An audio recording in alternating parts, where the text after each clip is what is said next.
Annonceurs, entrepreneurs, promoteurs et chefs d'entreprise, choisissez dès à présent votre meilleur partenaire média, Ideal Production. Ideal Production est basé à Cotonou au Bénin. Ideal Production, le partenaire exclusif de Sika TV en Afrique.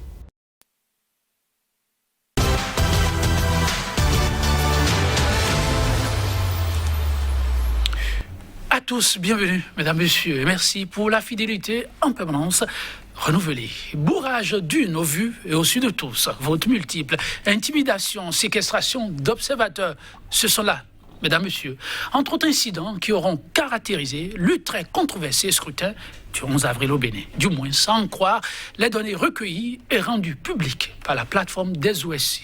Pourtant, le laboratoire de la démocratie en Afrique subsaharienne est-il descendu de son piédestal? Ce sera le fil d'Ariane de ce numéro de votre émission 100% Bénin. Et qui mieux que les acteurs de la société civile ayant suivi de bout en bout le scrutin pour nous édifier.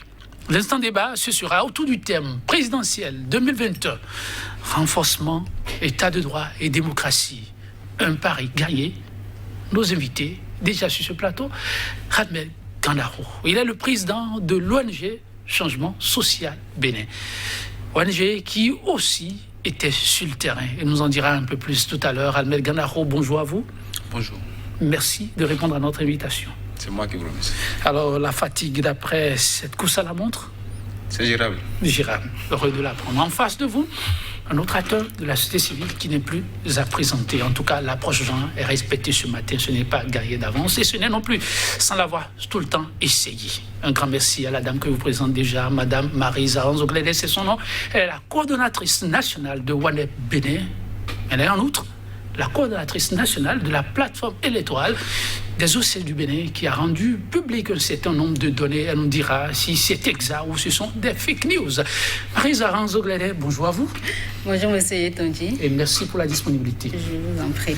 Alors, bonjour, monsieur Gandaro. Bonjour. C'est allé très vite, oui, presque 48 heures après, on peut dire même moins que ça, on a commencé par en savoir un peu plus. Sur ce plateau, nous avons des acteurs qui ont été au niveau de deux monitorings différents, on peut dire. Là, au niveau du monitoring des élections, là, je parle de la plateforme des OSC qui a pu déployer presque 1500 observateurs. Marisa Anzoglede, nos chiffres sont-ils exacts? 1470 pour être précis. Pour être précise. Okay. Et des 1470, on en a rendu compte dans les différentes déclarations que nous avons eues. Tous n'ont pas été fonctionnels ou opérationnels pour différentes raisons. Déjà, on a eu des désistements de quelques-uns au regard du contexte qui ont estimé que c'était plus sécurisant pour eux d'aller sur le terrain. Certains de nos observateurs, malheureusement, ont été, je vais dire, séquestrés. De vos observateurs? Oui, quelques-uns par des chasseurs. Mais heureusement, par la grâce de Dieu, d'une manière ou d'une autre, tout s'est bien passé. Tout a bien fini sans qu'il y ait eu atteinte à leur intégrité physique et autres.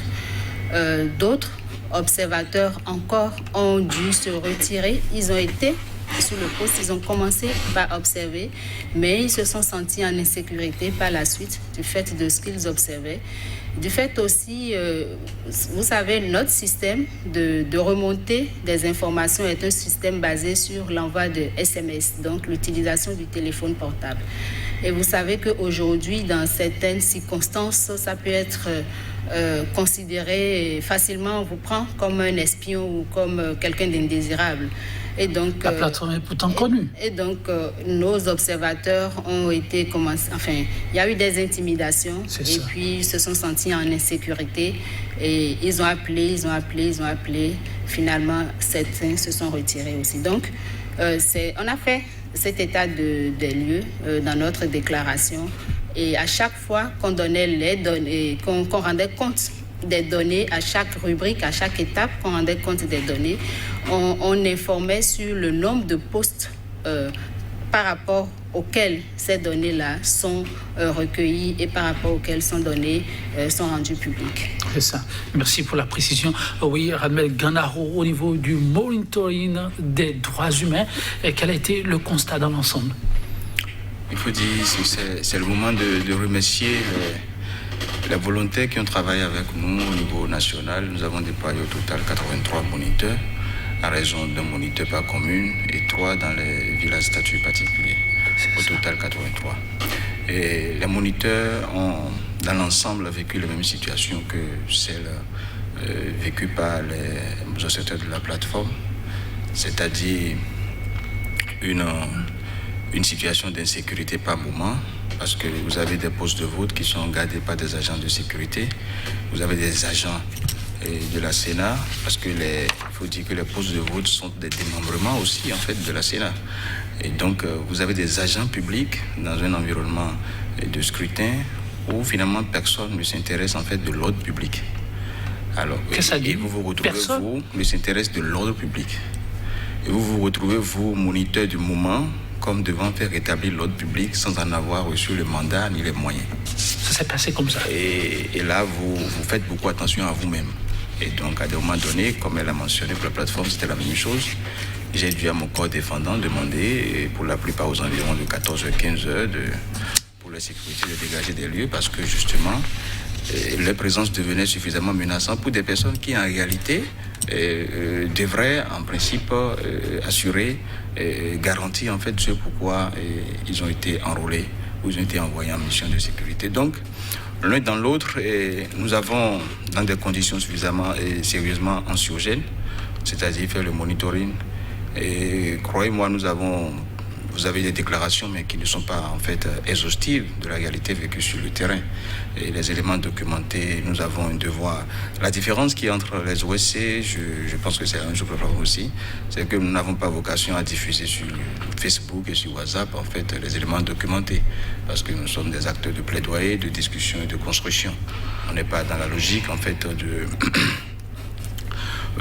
disons de créer la polémique ou bien d'enfler en fait la polémique. On est dans la logique en fait de pouvoir dialoguer après en personne responsable avec les autorités politico-administratives pour que plus jamais ce qui a été observé ne se reproduise. Donc voilà, l'un dans l'autre, je pense que vous avez bien fait de parler de l'état de droit parce que il a beaucoup plus été aussi question vraiment de la garantie des droits des uns et des autres, qui était suffisamment en péril à bien d'égard.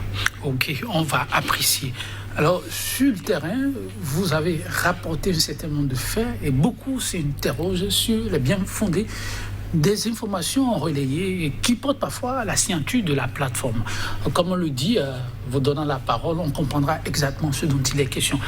Certains politiques disent que parler de bourrage d'urnes, que cela ne s'est jamais passé. Les informations qui ont circulé et qui portent le sceau de la plateforme viennent-elles vraiment de vous en termes de bourrage d'urnes durant ce scrutin? Si elles viennent de nous, oui, puisque la déclaration, elle vient des membres de la salle de situation électorale que nous avons mise en place. Et les informations, je vais peut-être expliquer le processus d'observation de la plateforme pour que les gens comprennent un peu ce que c'est. Okay. Nous avons des observateurs qui sont déployés de manière statistique. Nous avons près de 15 600 et quelques postes de vote.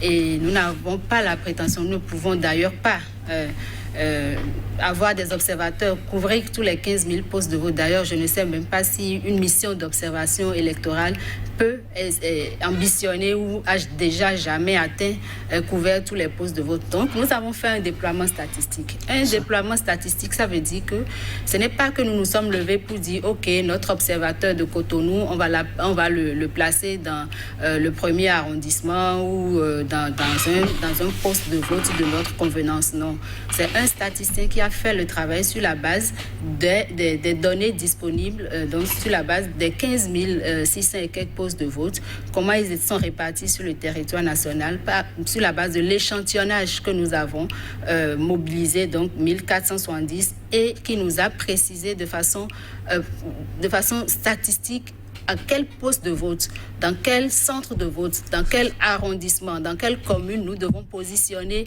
nos observateurs. Donc, c'est ainsi que nos observateurs ont été positionnés. Nous avons rendu public hier la stratégie de déploiement à ceux qui étaient là, aux journalistes, aux personnes ressources, à tout citoyen qui était là pour la déclaration préliminaire. Donc, premier élément, voilà comment se fait le déploiement. Ce n'est pas qu'ils sont jetés dans des postes de vote au hasard. Deuxième élément, c'est que c'est une observation fixe. Ils ne sont pas des observateurs mobiles, c'est-à-dire que ce n'est pas qu'ils viennent dans un poste de vote, ils observent le démarrage ici de 6h ou de 7h à 9h et ils quittent pour aller observer dans un autre poste de vote, etc. etc. Non, ils ne sont pas mobiles, ils sont fixes. Donc, c'est-à-dire qu'avec un observateur, nous avons tout ce qui se passe dans un poste de vote donné depuis l'ouverture et le démarrage jusqu'au dépouillement au niveau du poste de vote. Donc, deuxième élément du déploiement. Et puis la salle de situation électorale qui vient en appui aux observateurs déployés, c'est que quand les observateurs envoient les données, cette salle est constituée de 3 chambres. Nous avons une première chambre qui est la chambre technique. La chambre technique, c'est des gestionnaires et ils reçoivent les informations venues du terrain.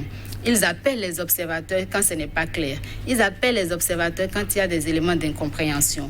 Et ils demandent à l'observateur de vérifier, de revérifier. Et donc, d'abord, on s'assure qu'il est effectivement dans le poste qu'il doit être. Et donc, il y a une première vérification qui se fait à ce niveau. C'est ça. Et quand il y a des incidents, des alertes, la chambre technique remonte l'information vers la deuxième chambre, qui est la chambre d'analyse. Et là, nous avons des spécialistes, ceux qui ont un profil déterminé, des juristes spécialistes du cadre électoral. Nous avons des spécialistes médias, des spécialistes genre, un spécialiste de la sécurité, un statisticien qui est là et un sociologue, etc. Donc, eux, à leur tour, ils prennent les données qui sont venues de la chambre technique et ils analysent ces données-là sous l'angle de leur spécificité ou de leur spécialité pour voir quelle analyse, quelle lecture on peut en faire. Et quand ça demande encore des explications à leur niveau, eux aussi, ils rappellent les observateurs sur le terrain pour avoir encore confirmation d'un certain nombre de choses. Et cette chambre, quand elle finit, maintenant, elle envoie vers la troisième chambre, qui est la chambre de réponse, qui est constituée de personnalités à carnet d'adresse.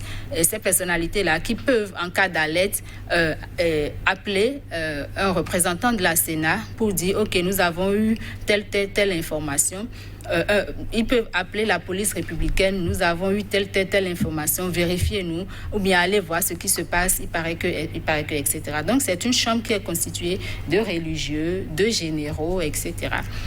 Et donc pour vous dire, voilà tout le circuit que fait ou que font les données que remontent les observateurs avant que et la chambre de réponse, quand elle fait des alertes comme ça sur le terrain, elle recueille, elle clarifie ou bien propose des réponses à aller faire sur le terrain, etc. Et c'est tout ça qui fait, qui constitue après la déclaration que nous produisons. Donc pour vous dire que voilà un peu comment les données sont obtenues sur le terrain. Donc, est-ce que les données viennent vraiment de nous? Oui, les données que nous avons publiées, rendues publiques tout au long de cette salle de situation, donc la veille, le jour du scrutin et le lendemain en termes de déclaration préliminaire, ces données viennent de nous.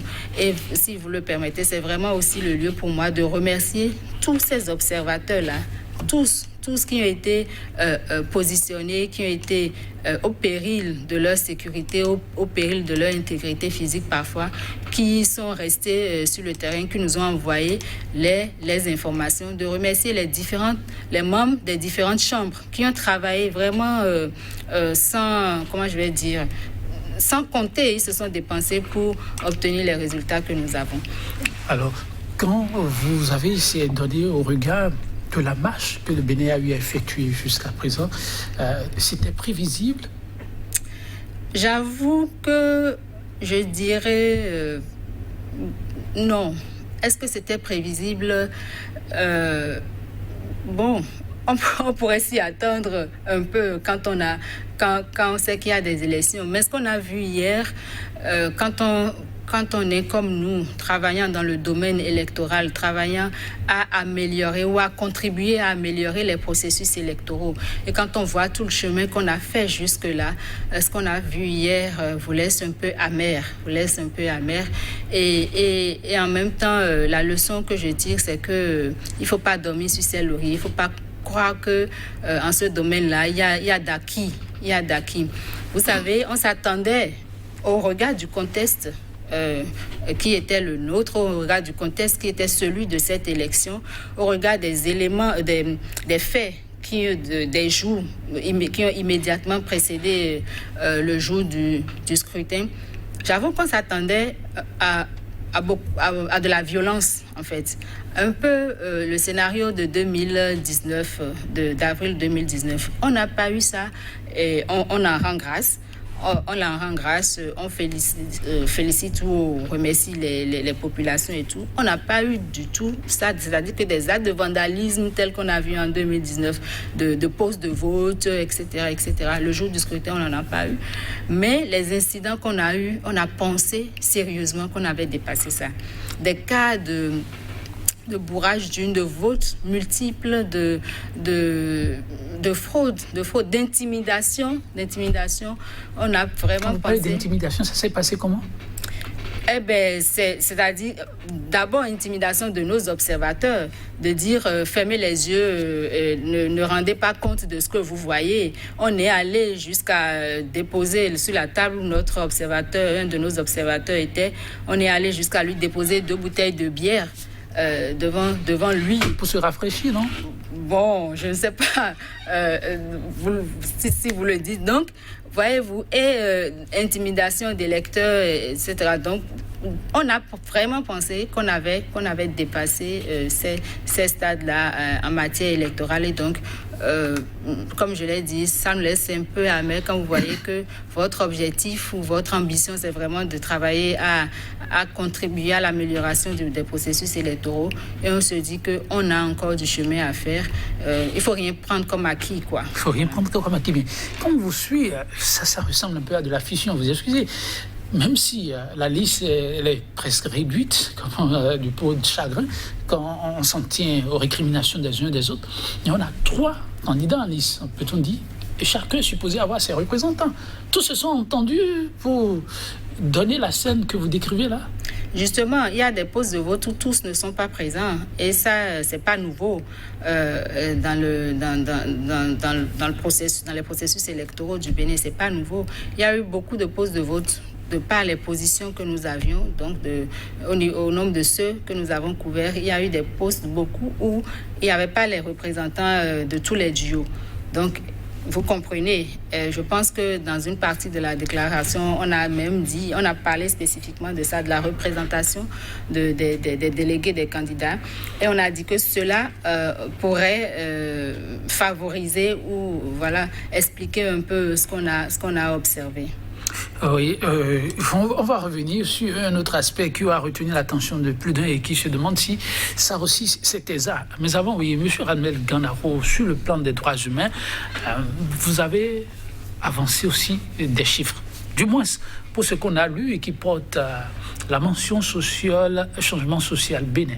Les droits humains, ce fut, paraît-il, la catastrophe. Et pourtant, ce fut une journée bien calme. Il faut d'abord mentionner la particularité de l'exercice monitoring droits de l'homme. Ce n'est pas un exercice que nous commençons généralement, disons, à la veille de l'élection. Non, c'est un processus que nous commençons bien avant même la mise en route du calendrier électoral, parce que les élections se jouent déjà à partir du cadre juridique relativement aux droits garantis et aux principes garantis dans la loi électorale.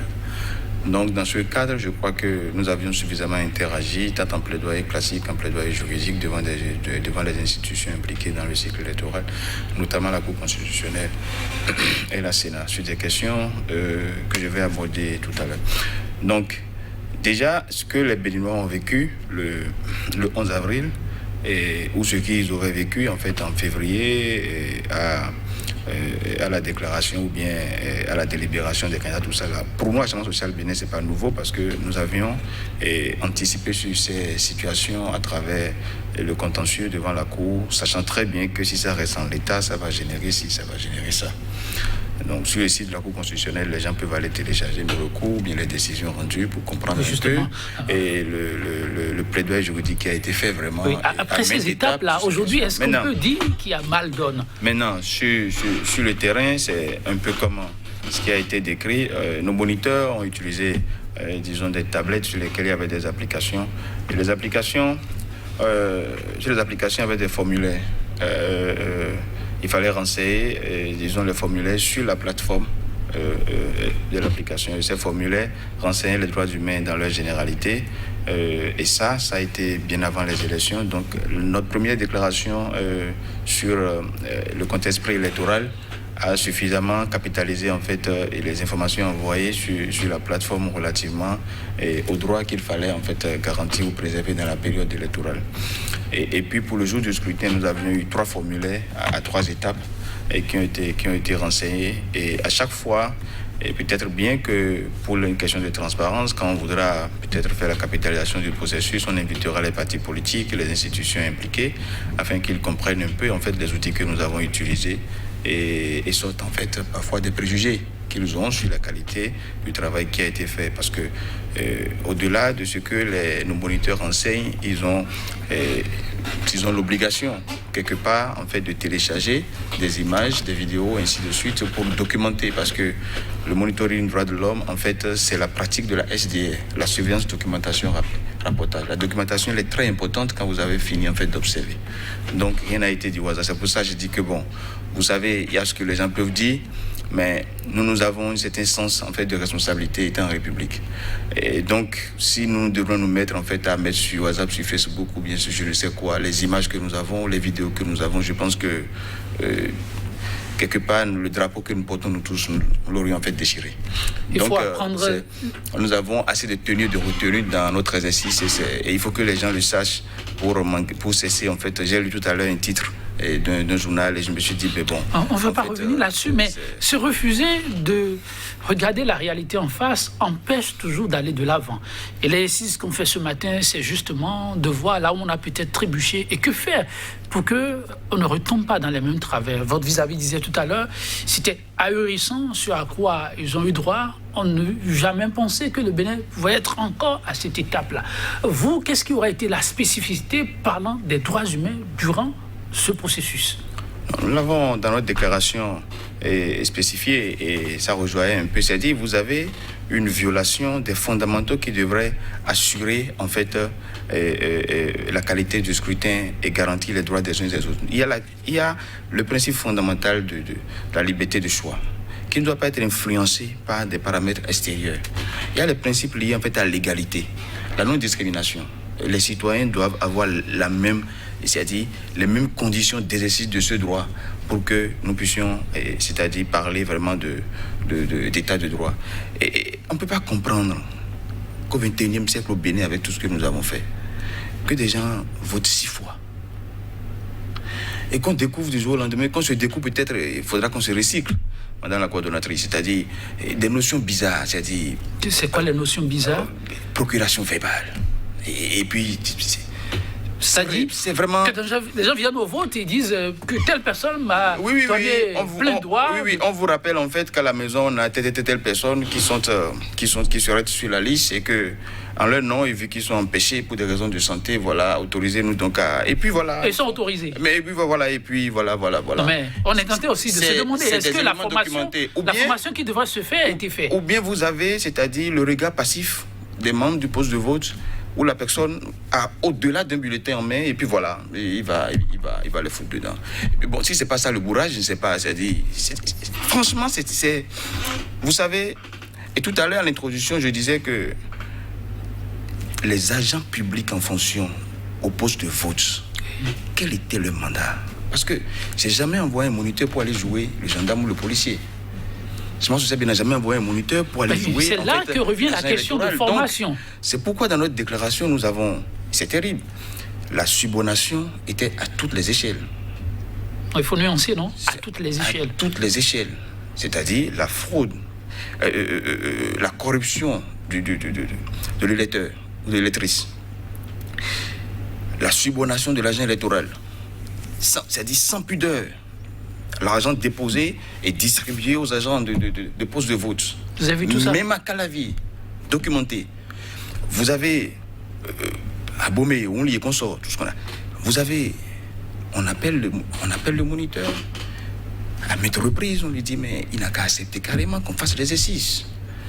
Parce qu'on ne peut pas, le chef d'État ne peut pas apprendre que dans cette localité, les gens ne sont pas sortis. Ça pose un problème. Mais ça, il n'a qu'à fermer les yeux pour le consensus national. Le moniteur serait en fait en porte-à-faux avec le consensus national, avec son travail, qui serait en porte-à-faux. On lui dit, mais non, mais on connaît ton président, mais laisse faire, on va l'appeler, non, oublie ça. Mais c'est le consensus qui prévaut aujourd'hui. Laisse-nous faire ça au nom du consensus. Je dis, mais diantre, on en est arrivé là, en fait. Ce n'est pas un moniteur entreprise, ce n'est pas 2, ce n'est pas 3. C'est-à-dire, il y a des choses sur lesquelles je pense qu'il y a beaucoup d'illusionnistes autour du chef de l'État. Moi, à sa place, j'aurais mal parce que qu'on prenne mon image, enfin, pour le peu d'honneur que j'ai, qu'on prenne mon image et pour peut-être se faire une place à mes côtés, la prostituer ainsi, ça pose un problème. Je pense qu'il y a une purge qu'il doit faire lui-même. Parce que c'est son image, c'est son nom qui est en jeu. Son nom et son image. Ça pose un problème sérieux, ce qu'on a vu là. C'est au-delà du drapeau qui est en jeu, bon, ça c'est autre chose, mais il y a son image à lui. Qui pose un problème. C'est-à-dire, moi j'ai rien, je ne suis pas riche, je n'ai pas sa renommée, mais pour rien au monde, je laisserai des gens jouer ainsi avec mon image. Gandaro, je suis venu sur un aspect que vous avez semblé ne pas entendre. J'ai parlé de la question de formation. On sait que les acteurs de la société civile font souvent de suivi dans ce sens-là. Cette année, on a pourtant ouï dire qu'il y a eu de formation à tous les niveaux. Que s'est-il passé? Je pense que, je suis sûr que la Sénat que nous avons a les ressources. Cette mandature a prouvé mieux. Au lendemain des élections de 2016, le Bénin, notre OGE, a été primé au niveau régional. Tout à fait, ça c'est historique. Une fierté pour nous tous. Donc, il ne m'arriverait pas de penser que cette Sénat manque de ressources humaines. Maintenant, on peut avoir la capacité et faire autre option volontairement. Ce que j'ai vu sur le terrain en termes de limites par rapport aux ressources humaines déployées ne ressemble pas à certaines personnes de la Sénat. Ça ne ressemble pas. Donc, je pense certainement qu'il y a eu quelque chose qui a cloché ou bien que peut-être des options ont été délibérées. Voyez par exemple, prenez le procès verbal de compilation, parce que ce qui se dit sur le taux de participation, tout ce qui se dit, on y reviendra, nous allons en discuter, parce que pour les élections communales, le procès verbal de compilation à l'arrondissement ne permet pas d'avoir le nombre d'inscrits au total, le nombre de votants, encore moins le nombre de suffrages exprimés. C'est-à-dire, on ne permet pas au moniteur, la plateforme, à mieux faire même, en déployant 546 moniteurs dans tous les arrondissements. En temps normal, si la Sénat voulait de la transparence, permettre une observation citoyenne, c'est-à-dire de ce qui se fait, nous devrions, au sorti, les 646 moniteurs de la plateforme sortis des arrondissements devraient déjà le soir là. Et c'est ce que nous avions avant. Je ne sais pourquoi, depuis quelques élections, délibérément, le procès verbal de compilation à l'arrondissement ne fournit plus les informations utiles aux citoyens ayant participé à la compilation à l'arrondissement de se dire déjà, dans son arrondissement, le taux de participation. C'est-à-dire, délibérément, on est allé à des modifications ou à l'élaboration d'outils ne permettant pas la transparence et ouvrant voir la polémique. C'est pourquoi je dis, moi j'ai fait le plaidoyer. Au lendemain des élections communales, j'ai fait un courrier très clair à Sénat, lui notifiant la violation de tel article de code électoral relativement aux mentions manquantes sur le procès verbal de compilation. Vous avez l'impression de n'avoir pas été écouté. Après, j'ai échangé avec beaucoup de cadres de la Sénat jusqu'à une semaine des élections pour dire je compte sur vous pour que ces mentions essentielles figurent sur le procès verbal de compilation. Gandaro, avez-vous l'impression de n'avoir pas été écouté? Mais pour finir, on a tout fait pour qu'on ne soit pas en mesure de dire, comme ce fut le cas le 20 mars 2016, déjà où à 20h, certains fêtant leur anniversaire pouvaient déjà dire tel a gagné les élections, à tel taux de participation. On a tout fait pour que ce qui jadis faisait le label du Bénin, le label de notre OGE, ne soit plus. Je suis malheureux. Et tout ça, on met ça sous le couvert de Patrice Talon, chef de l'État, ayant conduit des réformes. Est-ce les réformes qu'il voulait vraiment conduire? Est-ce les résultats qu'il voulait vraiment avoir? Je pense que là où on en est arrivé, nous voulons parler avec lui. Avec le chef de l'État. Nous voulons parler avec lui. Parce que nous considérons qu'il est de bonne foi. Nous considérons, je lui ai déjà dit quand nous avions reçu en 2019, le 12 mars, je crois, au palais, que le diagnostic qu'il a fait sur le système partisan est nôtre. Et nous avions dit aussi que nous étions réformistes sur la base de ce diagnostic-là, même si par ailleurs certains communicateurs ont cru déformer ça pour dire que la société civile reçue est réformiste, sans avoir révélé, c'est-à-dire les contours de nos échanges. Mais nous lui avions dit que sur la pertinence du diagnostic fait et sur la volonté d'une réforme, que nous sommes tous réformistes, mais de la volonté, c'est-à-dire de faire les réformes, à l'approche de réforme, il y avait une marge. La méthode de réforme, les acteurs qu'il a choisis pour conduire cette réforme. Je pense qu'on finit par déteindre sur son image à lui-même. Sur son image à lui-même, sur son honneur. Les incidents, on y revient, les quoi que vous relevez, vous pensez qu'au niveau de l'accident, on pouvait mieux faire. Mais nous avons, parlons de ces incidents, vous en avez recensé presque 718, c'est bien ça. Quel pourrait être l'impact éventuel de ces incidents sur le processus ? Ça, ce sera à la Cour constitutionnelle d'en décider. D'en décider. Mais le regard de l'acteur de la société civile. Nous avons... C'était plus de 718 en fait. Dans la déclaration, on a parlé de 718 incidents remontés. Et quand on parle de remontés, c'est dire que c'est ce qui a été... disons, acheminé vers la chambre de réponse, comme je l'ai dit, qui est la chambre qui donne des réponses aux alertes qui viennent du terrain. De par les observateurs, nous avons eu plus de 1200 incidents. Donc, quels pourraient être leurs impacts sur le processus? Comme je dis, ce sera aux autorités habilitées d'en décider, qui décideront. La Sénat, si elle peut, la Cour constitutionnelle qui est juge de la régularité de l'élection, de décider... C'est vrai qu'elle a commencé. Des impacts de ces incidents-là.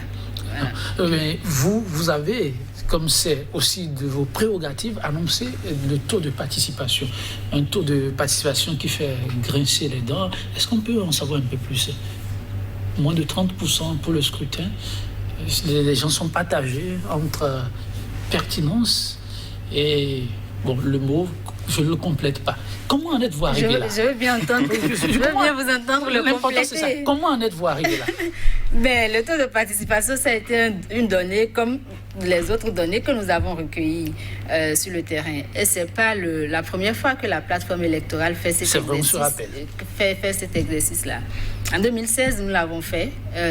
Et tout le temps, lors de la déclaration préliminaire, nous donnons le taux de participation du scrutin. C'est les résultats que le code ne permet pas aux organisations de la société civile de donner. Parce que j'entends dire depuis hier que nous n'avons pas mandat, nous sommes allés trop loin, pourquoi est-ce que. Donc, ce n'est pas la première fois que la plateforme le fait. On l'a fait en 2016, on l'a fait en 2019, on l'a fait en 2020. Reprenez les déclarations, les déclarations préliminaires de chaque élection. Reprenez les rapports de chaque élection. Et chaque fois que nous le faisons, nous le disons, nous donnons les chiffres qui nous permettent de le faire. Je l'ai dit tout à l'heure, nous avons fait un déploiement statistique qui donne avec une marge d'erreur selon notre échantillon, selon l'échantillon global. Et nous disons que nous donnons nos données sont avec une marge d'erreur de plus ou moins 2, 3, voire 5% parfois, selon notre échantillonnage. Donc, pour ce déploiement-ci, comme je l'ai dit, comme on l'a mentionné, c'est avec une marge d'erreur de plus ou moins 3%, 3 à 5%. Marge d'erreur. Oui. Donc, en 2016, nous avons donné, je pense que, je n'ai plus les chiffres exacts en tête, mais je pense qu'à chaque fois, ce que la Sénat donne et ce que la Cour constitutionnelle donne, finit par donner aussi, ne sont pas très loin des résultats que nous avons eus. Alors, je me demande pourquoi est-ce qu'on nous reproche aujourd'hui de faire le même exercice que nous avons toujours fait depuis 2016. Ce n'est pas qu'on a caché les moyens de le faire, c'est-à-dire que ce n'est pas qu'on a changé la stratégie de le faire. La stratégie a toujours été la même. Nous faisons un déploiement statistique et nous donnons le taux de participation sur la base des données recueillies par nos observateurs qui sont en position. Et on l'a dit dans la déclaration, on a dit que c'est des données de 1281, c'est-à-dire que même les 1470 que nous avons envoyées n'ont pas pu faire retour de toutes les données pour permettre de calculer le taux de participation, pour les raisons que j'ai eu à donner au début, mais aussi pour des raisons que M. Gandaro a donné, par exemple, où il y a eu des coordonnateurs d'arrondissement qui ont refusé de mettre à disposition les PV de compilation, alors que la loi le dit que ça doit être affiché dans les arrondissements. Ils n'ont pas affiché, ils n'ont pas mis à disposition. Ils n'ont pas affiché, n'ont pas mis à disposition. Donc, c'est avec les données que nous avons recueillies et on a donné ces précisions-là. Le taux que nous avons donné hier a pris en compte la première décision de la Cour constitutionnelle qui a recommandé à la Sénat de tenir compte dans le calcul de la participation des 564 000 et quelques personnes estimées décédées par l'INSAE et dont les noms se retrouvaient encore sur la liste électorale. Le taux de participation que nous avons donné hier a été calculé par un spécialiste de la statistique. J'ai dit tout à l'heure qu'au niveau de notre chambre d'analyse, nous avons un statisticien. C'est lui qui a fait le déploiement statistique, c'est lui qui a fait les calculs qu'il fallait sur la base des données que nous avions, sur la base de la décision de la Cour constitutionnelle et qui a donné et qui ont abouti au taux que nous avons donné. Donc, je ne sais pas comment je réponds encore de alors, 26,47%. Vous certifiez sur ce plateau que ce fut pas un taux sous influence. Ça veut dire quoi sous influence? Influencé. Influencé par qui? Par des forces extérieures. Il paraît que la plateforme n'a pas manqué d'être approchée par des politiques pour voir si ça peut aider à mieux travailler. On a été approché par quelle politique quand? Non, il paraît. Vous répondez. Vous avez dit par exemple qu'il y a eu des bouteilles de boissons quelque part. Ça, c'est un observateur. Si vous dites qu'il paraît, c'est que vous avez eu tout au moins des rumeurs. Non, c'est pour avoir les précisions. C'est pourquoi on vous pose la question. Mais bien sûr, c'est pour ça que je veux connaître, je veux savoir l'exactitude de ce qui vous est parvenu pour savoir... Quand on n'a pas toute la certitude, parce que ça va dans tous les sens, il faut poser la question pour avoir la réponse. Je n'ai pas demandé la source, j'ai demandé au moins ce que vous avez entendu dire. Oui, il paraît qu'on vous a approché pour vous mettre dans les bonnes conditions pour mieux faire le travail des politiques. Non, c'est pendant le monitoring. On nous a approchés pendant le monitoring. On nous a approchés où? À la salle de situation. Ça s'est passé où? La salle de situation était ouverte. On était à l'hôtel du Lac du 10 au 12. On était là. Et ça a été comme on le fait depuis 2016. On a invité des institutions, on a invité des autorités, on invite des partis politiques à venir visiter la salle de situation, à venir voir les données en temps réel par eux-mêmes. Et on a eu de la visite. On a eu, bien sûr, le président de la Cour constitutionnelle, si c'est de ça que vous voulez parler. Il est venu le samedi après-midi visiter la salle de situation. Et ce n'était pas caché. C'est-à-dire que dès qu'il est entré, nous avons une cellule de communication qui a su bien jouer son rôle. Dès que les visiteurs entrent, la cellule capte leur image et déjà c'est sur la toile pour nous dire que voilà les visiteurs qui viennent à la salle de situation. On a eu des ambassadeurs de la délégation européenne, on a eu des missions d'observation étrangère, CEDEAO, OIF qui sont passés. On a eu des partis politiques, le PRD est passé le lundi. Donc ce n'est pas caché. On est resté ouvert, on a invité des gens qui sont venus nous rendre visite. Donc voilà, si c'est ça, être approché par les acteurs politiques, c'est pas que la présidente de la plateforme les a reçus dans un bureau et qu'elle n'était qu'avec le président de la Cour constitutionnelle. Non, ils viennent, on leur fait visiter, on leur fait faire le circuit, voir la chambre technique, voir les données que nous avons du terrain, voir les analystes, voir les membres de la chambre de réponse et puis ils s'entretiennent avec eux. Donc voilà, il y avait une délégation, ce n'était même pas que le président de la Cour constitutionnelle, c'était toute une délégation de la Cour constitutionnelle conduite par le président. En somme, tout s'est passé dans les règles de l'art. En tout cas, selon nous, comme nous avons toujours fonctionné, si aujourd'hui ça pose problème, je pense que pourquoi ça pose problème doit être cherché ailleurs qu'à l'intérieur ou au sein de la plateforme ou au niveau de sa manière de travailler. Alors si vous devez faire l'exercice, pourquoi ça pose problème? Que répondrez-vous? Je ne sais pas, c'est ceux à qui ça pose problème que vous devriez poser cette question-là. Oui. Mais vous ne vous interrogez pas un tout petit peu? Pas du tout. Hier, je suis rentrée, j'ai dormi... profondément? Absolument, pour une première fois d'ailleurs depuis le début, oui, parce qu'on ne dormait pas. Vous saviez, pour faire la formation des observateurs, on a envoyé des gens sur le terrain. On a envoyé des gens, nos militants, aller former les observateurs sur le terrain. Et on les a déployés le 5 avril. Vous savez, 5 avril 2021, ce à quoi ça correspond. Donc, ils ont fait les formations le 6. Certains devaient faire 2 formations, certaines équipes devaient faire 2 formations. Ils ont fait les formations le 6 le 7 pour certains, ou pour d'autres, le 7 était jour de voyage parce qu'ils devaient faire l'autre formation le 8, etc. Mais pour le retour, c'était tout un problème parce que déjà, il y avait les mouvements. Et pourtant, les gens ont tenu. Et c'est encore une fois, pour moi, le moment de remercier tous ces militants-là. Voilà. Merci beaucoup. Oui, le taux de participation, c'est bientôt l'enjeu de ce scrutin. 26,47%, c'est ce que la plateforme a présenté. En entendant que la Sénat et la Cour constitutionnelle se prononcera, le maître Gandaro, au regard du constat fait sur les lieux et des réactions qui certainement vous parviennent, vous avez des oreilles partout. Comment expliquez-vous la frilosité autour de ce pourcentage? Non, je pense que les commentaires de certains turiféraires du régime sur le taux avancé par la plateforme ne m'étonne pas. C'est pas la première fois. Parce que juste pour justifier leur efficacité autour du chef, ils cherchent souvent des boucs émissaires. C'est pas seulement sur les élections, sur beaucoup de dossiers de gouvernance publique. J'ai vu franchement des collaborateurs du chef de l'État dans de piteuses dérobades pour couvrir leur incompétence. Et donc, il faut dire, j'ai dit tout à l'heure, je disais que le chef de l'État est entouré d'illusionnistes. Et ces réformes, les réformes qu'il a annoncées nous sont très chères parce que nous voulions en 2016 que certaines choses soient changées. Mais après, je pense qu'il doit tirer toutes les conséquences. Ces gens continuent à foncer tête basse et à chercher des boucs émissaires partout. Soit dire que c'est les syndicalistes qui sont le problème, arracher leur droit de grève. Non, c'est les magistrats. Il faut les contenir. Non, c'est la société civile bientôt. Mais pour finir, cette classe politique-là qu'il a recyclée, qui l'entoure, qui devrait être à la retraite ou je ne sais quoi, mais qui l'entoure et qui lui laisse l'impression de porter ces réformes avec une telle incompétence, ça pose problème. Si c'est ces gens-là avec certaines personnes qui sont abonnées en fait à faire de la communication et non de l'information, si c'est de ça que vous parlez, qui devrait nous occuper nous autres dans nos analyses, j'en ai pas le temps moi.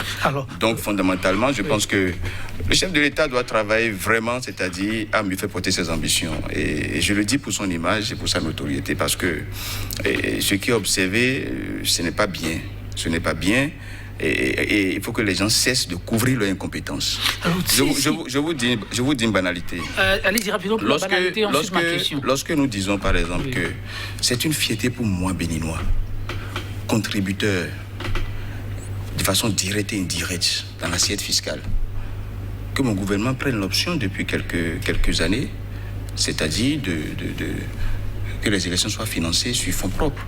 C'est une fierté pour tout béninois.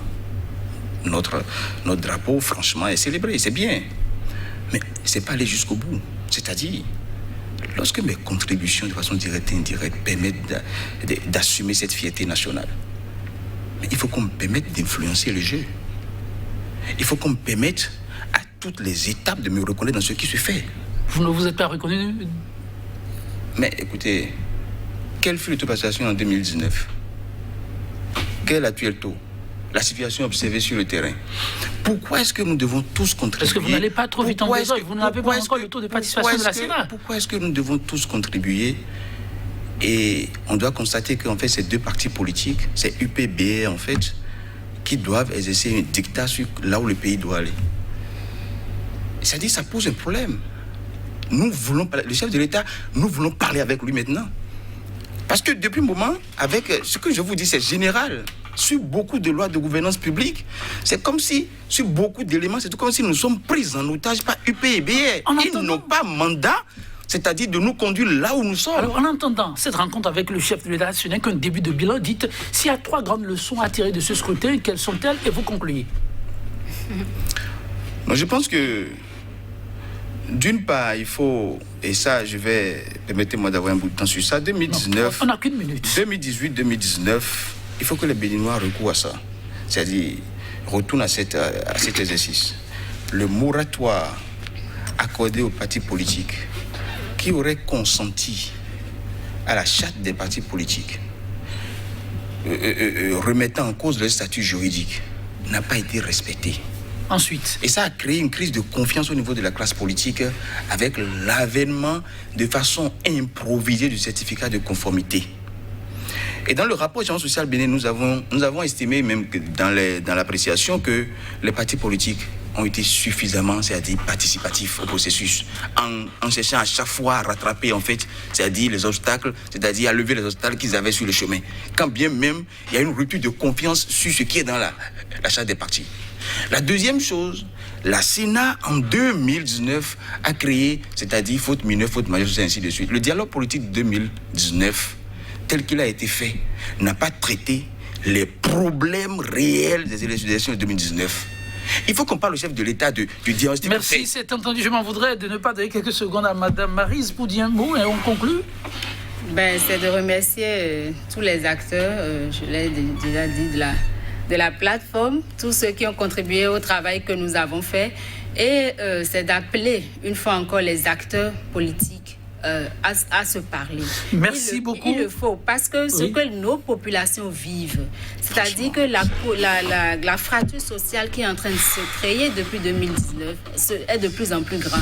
Merci, c'est entendu. Il faut qu'on se parle. On va conclure sur ce mot de Mme Maryse Aranzo-Cléler. Oui, là, et même après la guerre, il faut toujours aller à une table de négociation. Vivement que les Béninois arrivent à retrouver ce savoir-faire qui leur est propre. 100% mené pour le numéro du jour. On va juste s'en arrêter là et se dit à très bientôt. Au revoir.